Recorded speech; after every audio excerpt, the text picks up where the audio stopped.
Tarik Halilintar kirim orang dampingi Fujian liburan di Bangkok. Perasaan cemas dan tak karuan tengah dirasakan selebritas Tarik Halilintar karena ditinggal kekasihnya, Fujian liburan ke luar negeri. Tarik Halilintar tak bisa mendampingi sang kekasih Fujian liburan karena kakinya sedang sakit. Tarik Halilintar pun seolah mengiyakan jika ia tak kuta harus long distance relationship, LDR.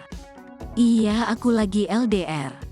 Dia lagi seru-seru dia di sana, kata Tarik Halilintar ketika ditemui di kawasan Senopati, Jakarta Selatan, Selasa, tanggal 14 Februari tahun 2023. Beredar kabar kalau Tarik sampai mengirimkan orang untuk mendampingi Fuji selama pergi berlibur ke Bangkok, Thailand. Iya benar, karena aku enggak bisa nemenin, ucapnya.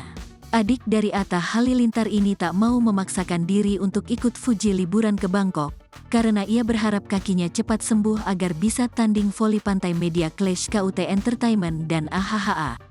Soalnya aku bener-bener enggak bisa jalan juga kan kaki ini kan, enggak bisa jalan jauh.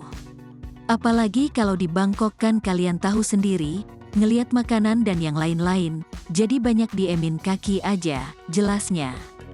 Biar enggak ketarik banget jadi harus banyak yang diselesaikan, sambungnya. Meski tidak bisa menemani Fujian berlibur, Tarik Halilintar memastikan hubungannya dengan sang kekasih tidak sedang bermasalah. Semua lagi baik-baik, ujar Tarik Halilintar.